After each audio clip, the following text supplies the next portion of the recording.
You're listening to Later with Mo Kelly on demand from KFI AM 640.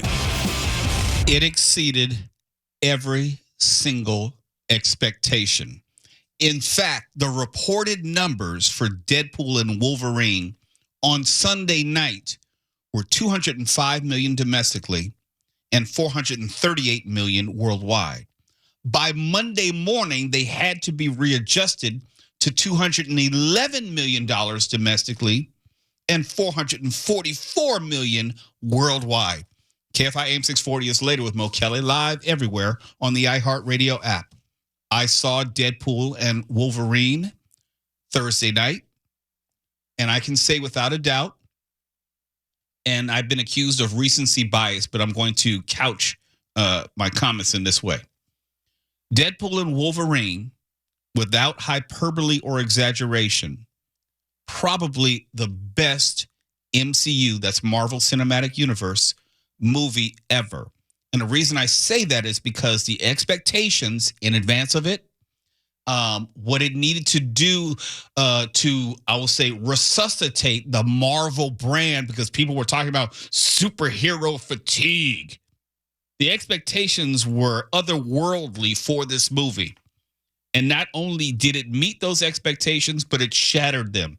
The number of jokes about life, news, culture, Disney, Fox, the cameos. This is a spoiler-free review. It was unmatched. I don't know how they got so much into a movie. It required you to follow current events having nothing to do with superhero movies. It required you to have knowledge of the previous movies, which were on the Fox side of things. If you saw like the X-Men movies going back to 2000, you were in a better position to appreciate this movie. I cannot say enough about it. And yes, I saw, we have a Christian theme going tonight. I saw the story about how conservative Christians are protesting this blasphemous Deadpool and Wolverine movie. Now, this was in the trailer, so I'm not telling you anything. Deadpool, Ryan Reynolds' character, refers to himself as Marvel Jesus. He's the one who's been sent to save the MCU and make everything right. And in the previous versions of Deadpool, there were some post-movie clips where he's going around changing up the timeline, trying to fix some things that fanboys like me have been complaining about. That sets up this movie. And he does more of that in this movie. And since he's referred to himself as Marvel Jesus, some people have gotten their ass on their shoulders and said that they walked out. Now, if you actually went to the third iteration of Deadpool and did not know it was either vulgar, that it was blasphemous, that it was borderline X-rated with the amount of violence, and only because of the utterance of the phrase Marvel Jesus that you were offended and decided to walk out, I can't take you seriously. I cannot take you seriously, because there's no way you would have gone to this movie if any of that other stuff bothered you. There's no way in the world. But I loved the movie. It was funny as all get out. There were some cameos which were completely unforeseen. And I can understand why some people may not have gotten all the movie, because it's so meta and inside the nerdology of it all. And I don't want to say more. If you want to know more with all the spoilers, assuming you've seen the movie, you can go to our podcast section and at KFIAM640.com or wherever you download the Later with Mo Kelly podcast. We uploaded what we call our Nerds of the Roundtable, Nights of the Nerd Roundtable, our roundtable discussion. We go through all the Easter eggs and all the cameos and the backstory and what each thing meant. And you can listen to that all there, complete with profanity and spoilers. But we're not doing that tonight. But I know Mark Ronner also saw the movie. I have some profanity. I'm ready with the profanity. Let's let it fly. Come with it. No, that's okay. No, that's all right. Really? I'm going to stay on the radio tonight. Oh, okay. Just tonight. Foosh doesn't need to get on the dump button? I don't know. No, not yet. Stefan, did you get to see? Did you get to see it yet? Yeah, I did. All right. Well, let's hear it. I thought it was. You kind of nailed the nail on the head, because it was just like you said. There's so much hype. There's so much expectation. It matched it and just went even beyond that. The soundtrack was a lot of fun. The little reveals, if you know enough about the characters, There's a lot of fun twists in a way, I guess you could say. Yeah. And those are some of the best moments. And of course, everyone in the theater loses their minds. And it was just a lot of fun. Like, if you just like these characters, if you even know just a little, because I'm not like a huge fan like you guys, but like I know enough that I was able to get the references. You'll have the best time. It's awesome. Mark, you saw it with Tuwala. Yeah, I was sorry that you weren't there, but Tuwala and I were just elbowing each other and pointing at the screen and squealing like little piglets through the whole movie. We had so much fun. It was so satisfying. It was just absolutely no holds barred with anything. Just a giant middle finger to everybody's notions of propriety. I wouldn't just single out any particular group. It's just like everybody's fair game, and that's the kind of movie those are. If you want to make it your avocation or your hobby to be offended by stuff, there's going to be plenty in there for you, but doesn't everybody have better things to do? Sean Levy, the writing partner of Ryan Reynolds, Sean Levy combined with Ryan Reynolds, I would say, and at the risk of hyperbole, but I know how this movie is going to be received as we go down the road in history. There's a very Mel Brooks-esque feeling to this. It's a commentary on culture. It's a commentary on America. It makes fun of all of our political and social issues of the moment. That's all I'll say. Yeah, what if Mel Brooks was a nerd into ultra violence? Yes. Yes, that's the only way I can describe it, because there's so many layers to the movie. Yes, there's the base superhero layer of Deadpool, Wolverine, and then you get deeper and deeper as far as every Reddit board chat and complain about problems with the Marvel Cinematic Universe. It's in the movie, every single one. They're pop culture references having nothing to do with nerd culture. I'll say with the real lives of people in the movie. I kind of think of Deadpool as a sort of Bugs Bunny who also kills people with his breaking the fourth wall and his inside jokes and his pop culture quips. If you grew up having your personality largely formed by Bugs Bunny, this will be very familiar to you. And also, Stefan said it. The soundtrack was fantastic. How often do you find Madonna as an earworm in your head in the year of our Lord 2024? Yes. So much fun. It is that dissonance because the music was so incongruous to the vulgarity and also the violence on screen. Yeah, I think that at this point it can be kind of stale to ironically use a happy fun song during violent carnage, but the way they used Madonna's Like a Prayer during a real key action scene was just a masterwork. I loved it and I want to see it again. That's not a spoiler because they've used it before, and that's kind of like his calling card. Yeah. Mm-hmm. And Kiana, you saw it as well. Yes, I did. Your thoughts? I loved it. I'm the same way with Steph. Like, I'm not super into it. I'm not like knowledgeable on everything, but I went in knowing the general idea of, the certain cameos and the certain Easter eggs that were placed throughout the movie. And so the entire time I'm sitting there pointing at the screen like, oh, did you see that? Oh, look at that. And it's just like, now I want to go see it for a second time and truly appreciate the whole movie again, because it is so worth seeing a second and third time, fourth time, whatever. And the music, amazing. Who knew you could put pop songs to gore? Like, it's great. And that's part of the reason why we said a lot of the movies made today were not going to they didn't have the staying power. They weren't going to stay in theaters longer than 30 days. And they didn't inspire you to see it 2 and 3 times. This movie, you have to see multiple times because either people were laughing over certain lines or you missed certain references. There's visual humor and there are visual Easter eggs that if you're not looking in that direction of the screen at that time, you will miss it. There are plenty of reasons to see it multiple times.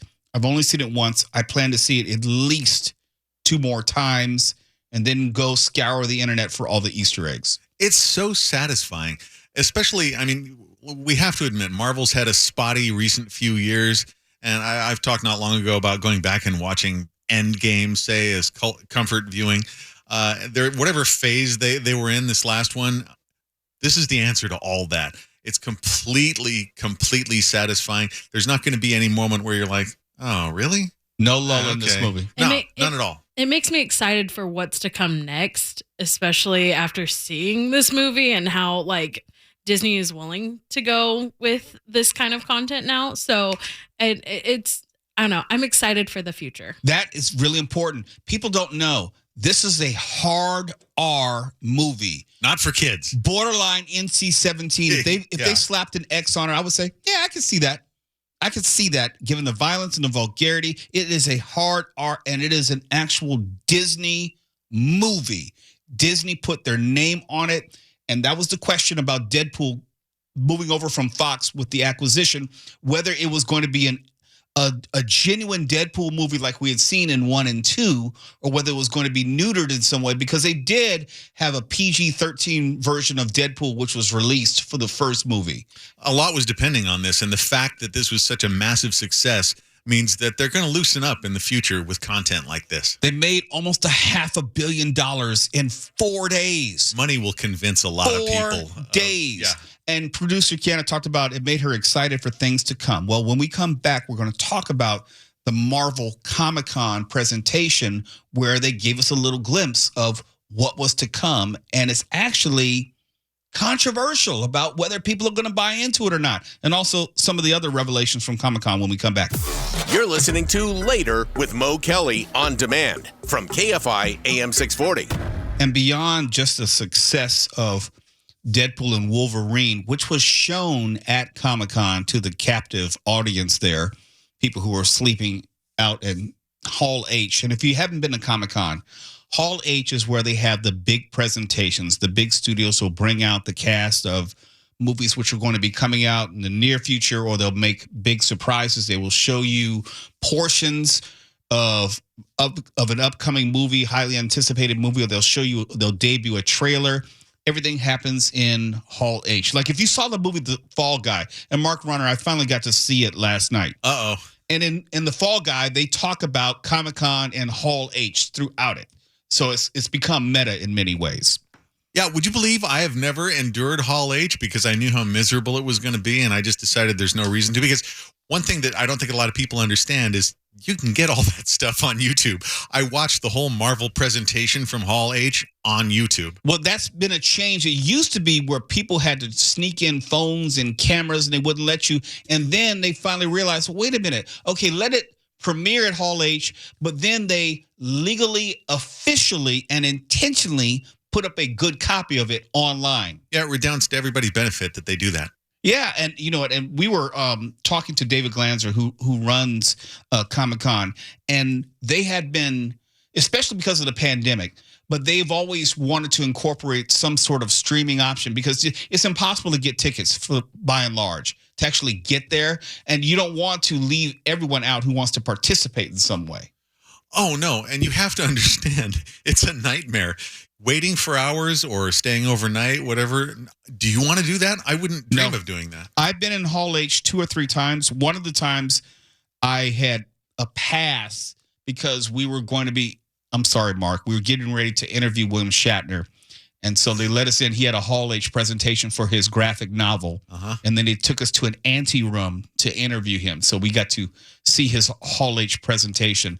And the other time, I think I just walked in there. I can't remember what it was. It was one of the more minor ones, not for the big, I would say, Saturday type show Hall H things. I am happy for you more than I'm jealous of you with Shatner. Well, it's not too late. That was a lie. Did you not see right through that lie? It was a complete lie. You're insincere just about with everything you say. So okay, good. I'm glad we're on the same page on that.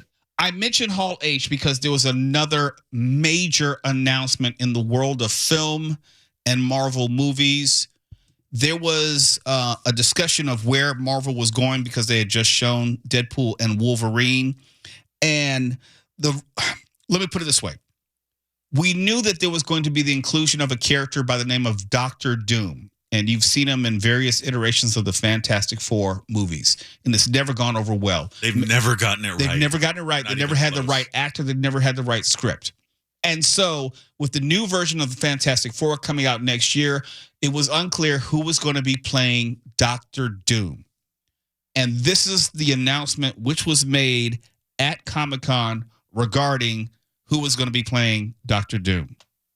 Ladies and gentlemen, as proof of the unimaginable possibilities in the Marvel multi-universe, we give you the one person who could play Victor Von Doom.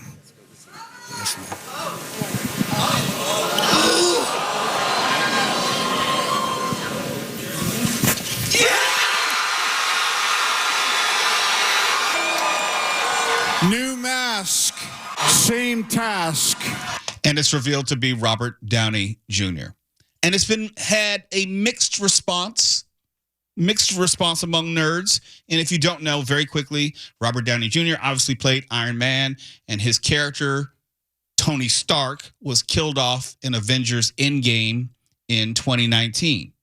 Well, if Robert Downey Jr. is going to be playing Victor Von Doom, Dr. Doom, in the Fantastic Four portion of the Marvel Cinematic Universe, won't that be confusing? Well, not to go too deep, there is a version of Tony Stark who ends up turning into Dr. Doom, a variant, but I don't want to get too deep. It could work, but people wonder, who weren't supportive of this, thought it might have been a little lazy to recycle RDJ for a role like this, where they should have gotten or could have gotten someone like Cillian Murphy, for example.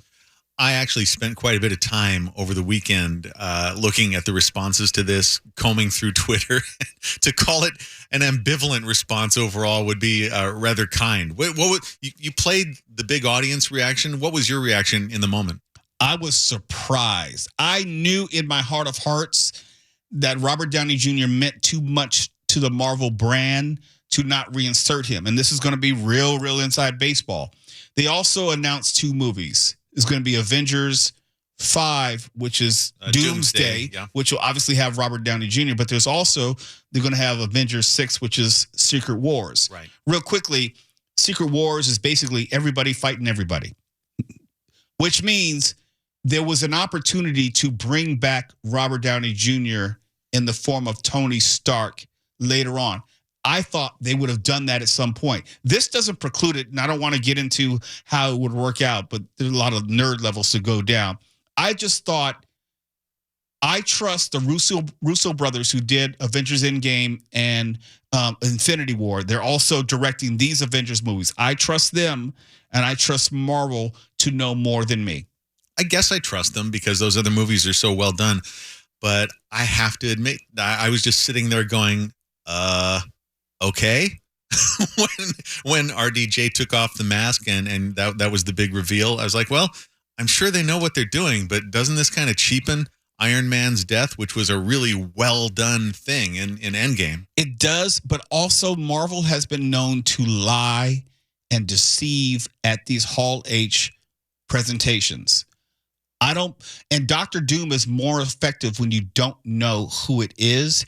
For him to take off the mask at that point says to me there might be some sleight of hand going on. Yeah, you could be right, because we never see Dr. Doom's face. He's been around since what, Fantastic Four #5 in the early 60s. And they showed him in the movies, which kind of killed it for everybody. You're not supposed to know who he is in advance.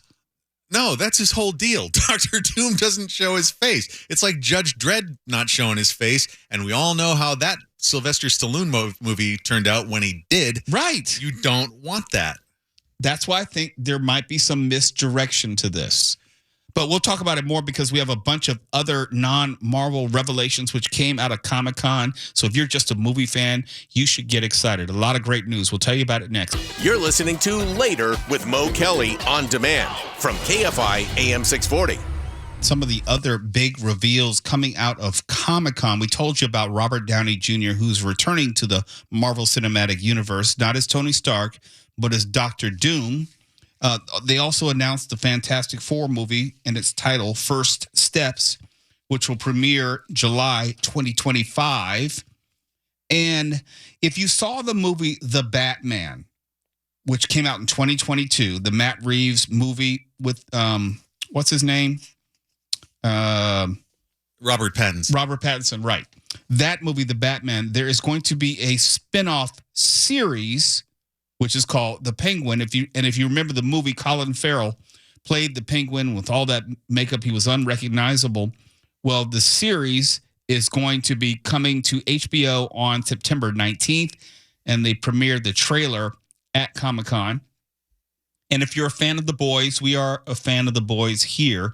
There's going to be a prequel to The Boys called Vought Rising, talking about the company which started creating these superheroes, which have gone bad. And that is going to be, I don't know if they set a date for that, but it is in production, and it's going to go back to the 1950s, to the early days of the corporation and how it came to be. I'm not a big fan of prequels because I like to see where a story is going, not how we got here. That's just me. But I will tune into it because I like the Boys' story writing. Did you like Gen V? I did. And part of the reason why I liked it is because everything which happened there was consequential. It tied directly into The Boys, and then the story happenings of Gen V was tied back into The Boys for this Boys season 4.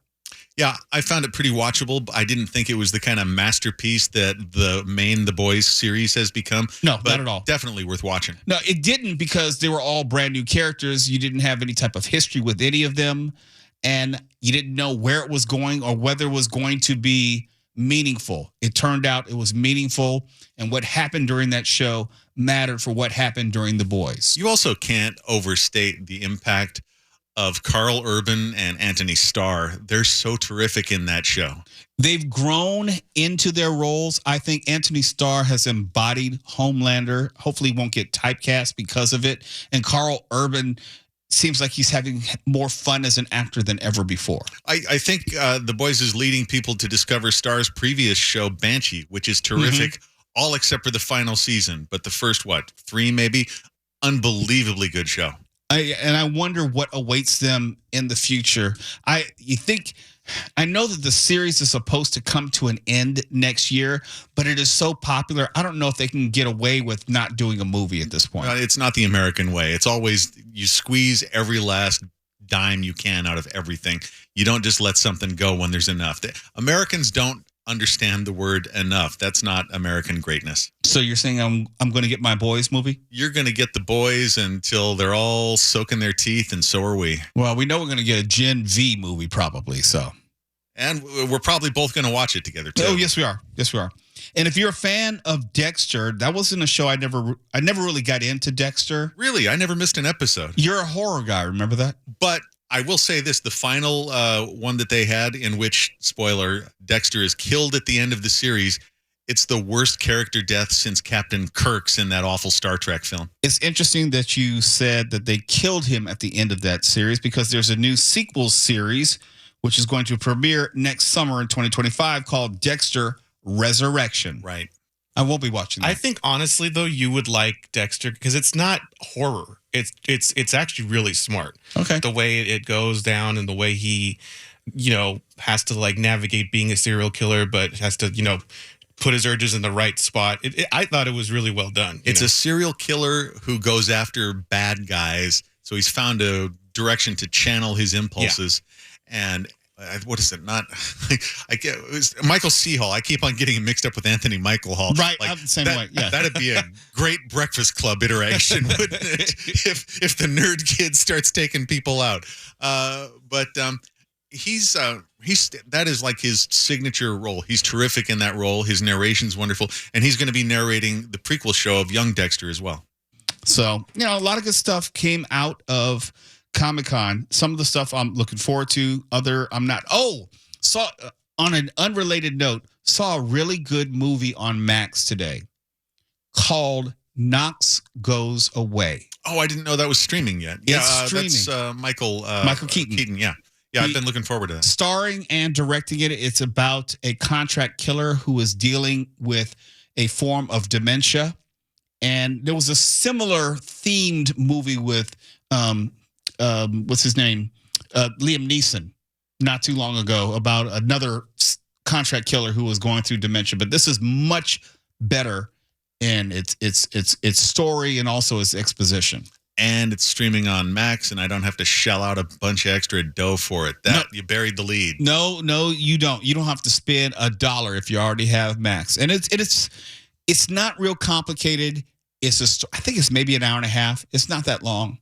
Even better. Yeah, it was really good. And Michael Keaton, he stars and directs, so you can tell this is his baby, his vision, and he does dark so well. This is not brooding dark, but it's dark enough. He's a contract killer, so there you go. Okay, I will see that on your say-so. Also, I wanted to see it anyway. Oh, well. So I get none of the credit. You get nothing. I'm not going to get any of this credit. Just for the heads up that it's on Max now, A+ on there. Yeah, and I stumbled across it. I didn't know what it was. It's just like I open up Max once every 3 months or something. Yeah, there are a few films that look like they didn't absolutely kill it in the theaters that just kind of slipped quietly onto cable or onto streaming in the last couple of weeks, including that one that we just wanted out of our misery because we saw the previews for it for months and months and months. That tennis movie with Challengers. Oh my God, yeah, that's finally streaming now too. But I didn't know that Knox Goes Away was even in theaters. I don't even remember it. I don't either. Until you described the thing, I actually just watched the trailer this morning. It does look really good. Yeah, recommend spending a little time with it. Yeah, and it's Michael Keaton. I mean, look, can you really go wrong with Michael Keaton? If you don't love Michael Keaton, you must move to Russia. That's law. I don't make the rules. He's just one of those quality actors where if he's doing something, most likely I'm going to watch it. And you know what? I think an undervalued movie that he did back in the day. Pacific Heights. No, White Noise. Oh, yeah. Yeah, I like that. It didn't do anything in theaters. They had a BS sequel which had nothing to do with the original. And I saw White Noise at a drive-in. I remember it well. Yeah, it was a great premise, and it just didn't connect with audiences, unfortunately. I'm a big fan of going back and watching movies that didn't wind up being hits in their time, but they're still worth watching. And there's your advertisement for Tubi right there. It's full of stuff like that. I like discovering and rediscovering those movies. Well, what does that teach us about movies? A lot of times it has to do with timing and marketing, not necessarily how good or bad a movie is. If it lands on the wrong weekend, if it's not marketed the right way, not enough people are going to see it, and it's largely forgotten. Oh, and there's tons of fantastic movies that weren't hits right when they came out. Like William Friedkin's Sorcerer was a big bomb when it came out because it came out the same summer as Star Wars, and people didn't want to deal with a big, heavy downer of a movie like that. Citizen Kane didn't even win the Oscar. How Green Was My Valley won it. And if you can name me 5 friends of yours who have seen How Green Was My Valley, well, you're a liar. I can only name one, and that's you. No, I haven't. I've never seen it. Okay, 0 then. Yeah, 0. So there's a lot of things that are worth discovering like that. And if you only watch the big hits, what's that say about you? I'm very judicious with my time. No, it says you Mo Kelly are boring. Well, okay, I'll accept that. If that were the case, theoretically, you would be theoretically boring. I am very, very stingy with my time, so I need hits. I need to be entertained. Oh, the world knows that. You're listening to Later with Mo Kelly on demand from KFI AM 640. Before we get out of here, I want to let you know that there are 2 meteor showers that you will probably hear about. Not so sure you'll be able to view them unaided, but if you're into astronomy and you're into these types of events, this is something to look out for, maybe online, YouTube, and what have you. The Delta Aquarids occur every year here in North America, late summer. And the peak activity, this is a meteor shower, will be happening early tomorrow morning with an expected 15 to 20 meteors visible per hour in the northern hemisphere under dark skies, which means that you would have to be away from the city, most likely to have the clearest view. And the viewing, they say, is even better in the southern hemisphere. And the shower will last through August 21st. And also there will have the Alpha Capricornid meteor shower, which should produce about 5 meteors per hour and last through August 15th. And if my information is correct, both of them will be starting very early tomorrow morning. Something I did not know and did not think about, and I am an amateur astronomer, someone who really gets into this stuff. Did you know, like Mark Ronner, did you know, if you want to see the meteors, they recommend not looking at your phone prior to, because looking at your phone ruins your night vision, short term. What about staring directly into an eclipse? Is the jury in on that yet? That ruins all of your vision, not just your night vision. Sure, okay. Yeah, I'm sure. We've had differing input on that. I don't think there's anything to discuss. I think that's settled at this point as far as settled science. If you should look into the sun for whatever reason, there's a great propensity and possibility of it permanently ruining your eyesight. I'm not going to speak on what would possess someone to look into the sun. No. Thank God you were here tonight. Now I know. I'm just going to say that you shouldn't do it. All right. Thank you. Now, have you ever looked into the sun for a solar eclipse? Not so far. No, it has not seemed like a judicious thing to do. But, we have role models and we follow them sometimes. I've looked at the moon at a lunar eclipse with no real problem. I got your lunar eclipse right here. No. Please don't. Okay. Pull up your pants. Okay, Thank you, all right. Thank you. Okay. Appreciate that.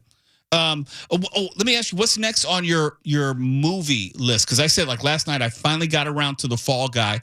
It took me a while. I'm so glad that I got to stream it and not actually go to the theater to see it. Meaning that you thought it sucked just like I did, right? Well, it had this obligatory reference to Lee Majors and a $6 Million Man, which really pissed me off. You don't like the streams crossed like that?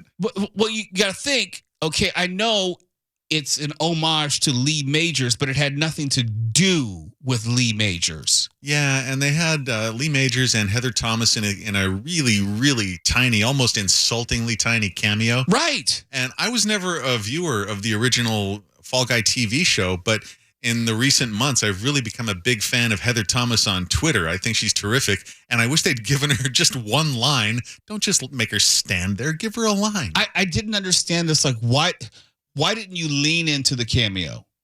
The whole movie is about Lee Majors' Fall Guy, and it was just such a passing reference. Not even reference, just, shot. These things, these remakes, reboots, whatever you want to call them, of nostalgia stuff are all over the map. Like I think at the time I reviewed it, it reminded me in a bad way of the bad Starsky and Hutch movie with Ben Stiller and whatever. Yeah, it looked like it was like the bad I Spy remake. The I Spy was a war crime. It was so terrible. Yeah. It's.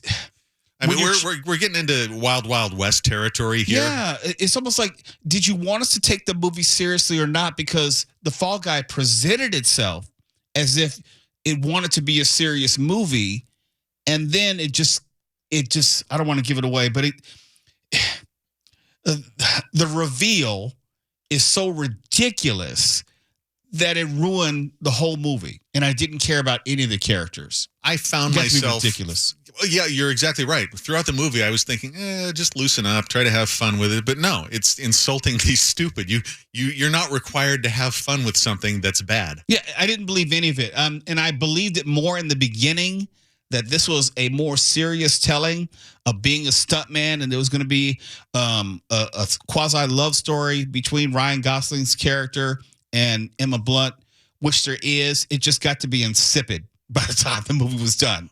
Yeah, because you knew exactly what had to happen. Exactly. And it's like what they say with video games, that you're like on a rail throughout the whole thing. There's not that much likelihood of anything off of the main plan happening. It's like you're on the rail for that at the end, and you just have to endure everything that you know is going to happen, and it's tedious as hell. For me, and I hope he's not listening, because I don't mean this disrespectfully, I've never seen, and I'm wrong because he's had a fabulous career, I've never seen Ryan Gosling as a leading man. Well, then you need to watch a movie called Drive. I've seen it. I'm saying I think that's his best work. Okay, here we go. Here it comes. Are you kidding me? Here it comes. Oh, gosh. Another. Go ahead. I'll give it to him. He actually did really good in the movie. But again, droning on and on. And they sold this as this like 80s synthwave fun. Well, not fun, but darker kind of action movie. And then you get to it, and it's just a bore fest. Even he couldn't really do that well on it. I thought it was a terrific movie, and I want you to get the help you need so that you can appreciate it. It's really good, and it's before Nicholas Winding Refn. He's the director of that. It's before he went fully insane. So I think it's awfully well done. I just don't think of Ryan Gosling as a leading man. I think he's great in an ensemble capacity, or when there are other people around him. Like in The Good Guys. Yeah. With Russell Crowe. I mean, that was so good that I'm really disappointed that there was never any sequel to that. Yeah, I just or The Nice Guys. I'm sorry. yeah, The Nice I Guys. knew what you meant. Yeah. It's just one of those things where I've never like run to the theater to see a movie because he was in it. He's not bad. It's just that he's not compelling to me. That's all. No. I mean, when you and I were kids, it'd be like, hey, the new Charles Bronson movie's out. We got to go see it no matter what it is. I've never once felt that way about a Ryan Gosling movie. No, I mean, I'm more impressed that he ended up marrying Eva Mendes than anything. Oh, yeah. Yeah, points for that. Yeah, that scores many more points with me than anything he's done on screen. That was his greatest achievement. And if for I sure. ever interview him, I want to say, what did you say to her? What did you do? It's Eva Mendes. Yeah, how'd you pull that? be sure to highlight his inadequacies because that makes for the best interviews. That's why I love that scene in. I think you were mentioning it with with Will Ferrell. Was it The New Guys? I can't remember. Yeah, Good Guys. Good Guys, yeah. Will Ferrell just talked about in that one scene about how plain she is, and she dresses like a hobo, and she's like all nice and dread, and she's like, "This is a meeting. You can't come in here looking like a slob," and this and that. I thought that was like the funniest thing. That was good.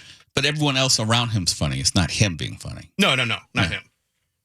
Just because you mentioned Eva Mendes. Yeah, that's why. She's so fine. Coming up next is Coast to Coast AM with George Norrie. KFI AM 640 live everywhere in the iHeartRadio app. There's a lot of misinformation out there, and none of it is allowed here. KFI. And KOST HD2. Los Angeles. Orange County. Live everywhere on the iHeartRadio app.